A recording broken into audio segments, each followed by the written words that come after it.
the Gematria system used by ancient scribes, and verifiable data from nuclear physics and biochemistry. This is not a conspiracy theory.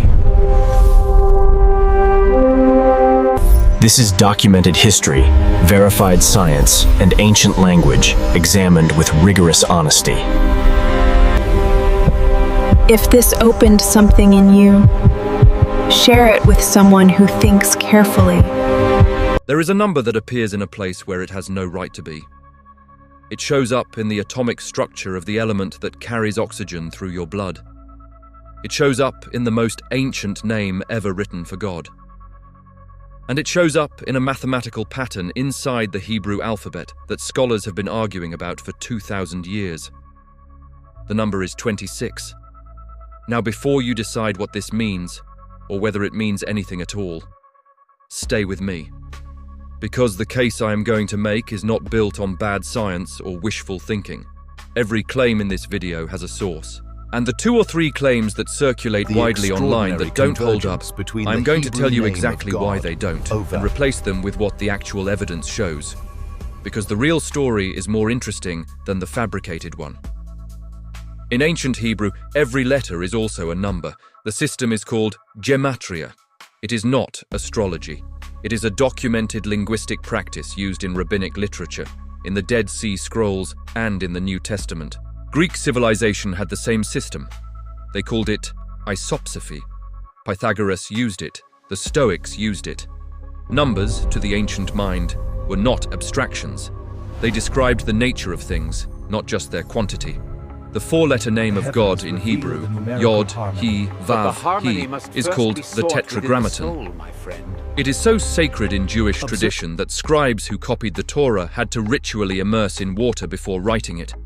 If they made an error, they could not correct it. The entire parchment had to be buried. This is not a name treated as a label. It is a name treated as a living structure. When you assign the numerical values, Yod is 10, he is 5, Vav is 6, he is 5. The total is 26. That is the starting point. Now let's follow it. Iron. Chemical symbol, Phi. Atomic number, 26. Atomic number is not a name tag. It is the physical identity of an element. It tells you exactly how many protons are locked in the nucleus. Change that number and you are no longer talking about iron. You are talking about a different substance entirely. Iron sits at the center of hemoglobin, the protein inside your red blood cells that captures oxygen in your lungs and delivers it to every cell in your body. Without iron in that molecule, oxygen cannot bind. Without that bond, cellular respiration stops. You stop breathing in any meaningful biological sense within minutes. The element that makes breath possible has an atomic number of 26. But it goes further than that. Iron 56, the most abundant form of iron, has the highest nuclear binding energy per nucleon of any element in existence. That is a precise scientific statement. It means, per particle, iron's nucleus is more tightly bound than anything else, more stable than gold, more stable than uranium, more stable than anything heavier or lighter.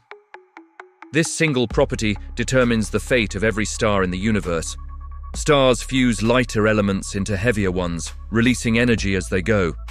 Hydrogen into helium, helium into carbon, carbon into oxygen, into silicon, progressively heavier, all the way up the periodic table. That process releases energy at every single step, until it reaches iron. At iron, fusion stops releasing energy, it starts consuming it. A star that reaches an iron core can no longer sustain itself against its own gravity. It collapses. Iron is where stars die, and the iron in your blood was forged in exactly that moment, in the collapsing cores of massive stars that exploded billions of years ago, scattering their contents across the galaxy. The iron that allows the breath of life to flow through your veins arrived here from a dying star. The same element, atomic number 26, the endpoint of stellar existence and the enabler of biological breath. Genesis 2:7 says God breathed into the man's nostrils the breath of life. The Hebrew word is neshama, breath, soul, the animating force. And the biological mechanism through which that breath sustains life runs on an element whose atomic number is the same as the gematria of the name of the one who breathed it. That is not a fabricated connection. Those are two independently verifiable data points that happen to be the same number. Most people know the Tetragrammaton as a name. What they don't know is that it is also a grammatical statement. Most Hebrew scholars agree the name YHWH comes from the root haya, the verb to be. Specifically, it appears to be the imperfect tense of that verb, third person, masculine, singular.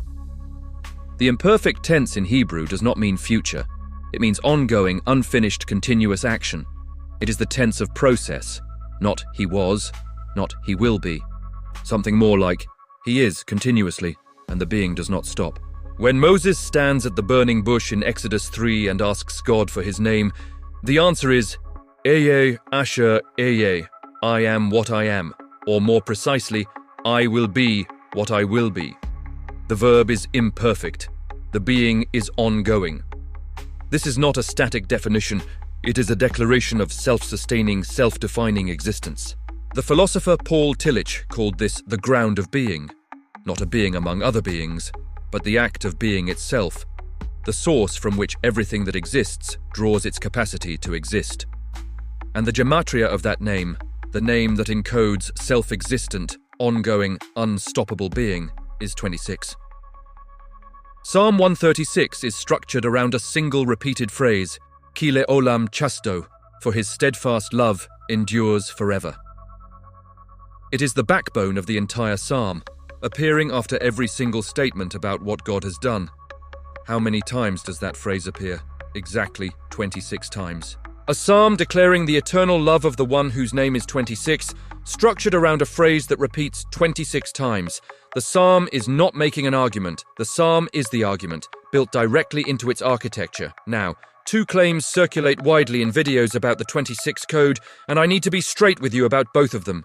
Because if you build a theological case on false facts, the moment someone checks, the whole thing collapses. You deserve better than that. Claim 1, the human spine has 26 bones, matching the gematria of YHWH. This is not correct.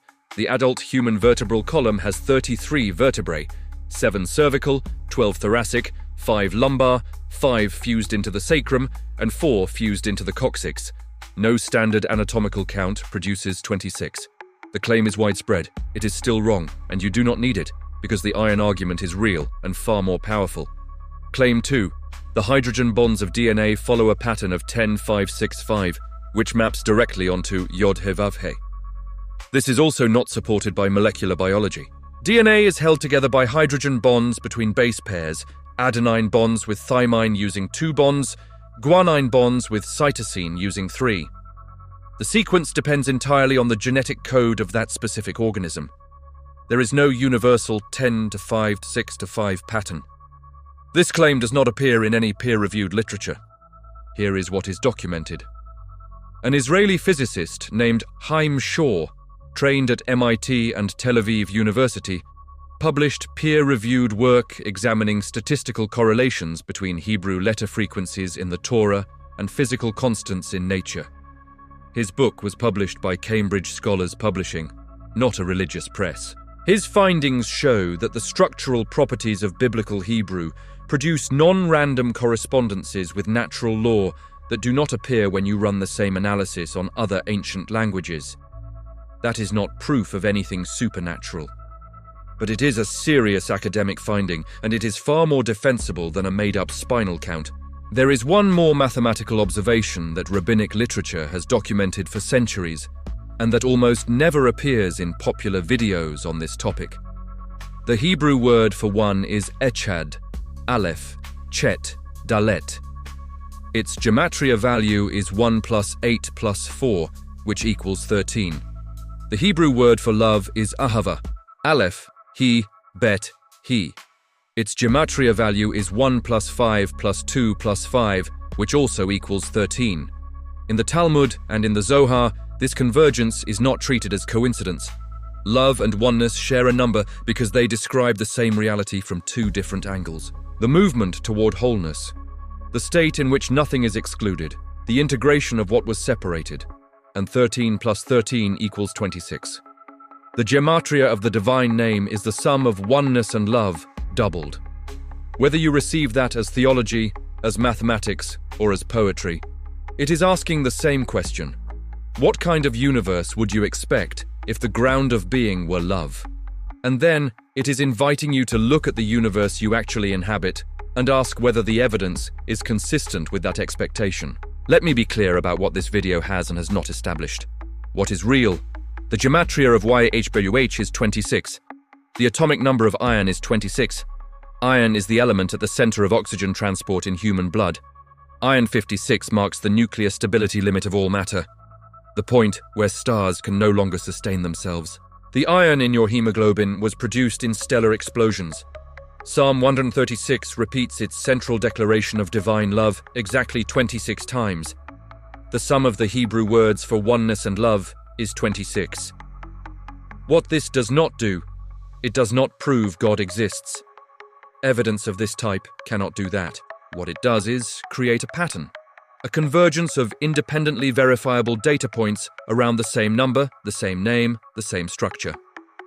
The ancient Hebrews had a concept for a space where something withdraws so that something else can enter. They called it zimtzum, a contraction, a silence that makes room. The 26 code is not an answer. It is a tzimtzum, a space opened up in the fabric of the obvious where you decide whether to stop long enough to let something in. You carry iron in your blood, atomic number 26, forged in the core of a dying star, transported through your veins by a protein so precisely calibrated that a single misfolded molecule can kill you. Every breath you have drawn in your life has been made possible by that element. If the name is in the iron that carries your breath, then the one who bears that name has been sustaining you without interruption since the moment you became biological. You have never taken a breath that was not evidence. If this opens something in you, share it with someone who thinks carefully, not someone who wants to be impressed, someone who wants to be precise. Subscribe, because next week we follow another word, another number, another place where the ancient text and the structure of the world meet without apology.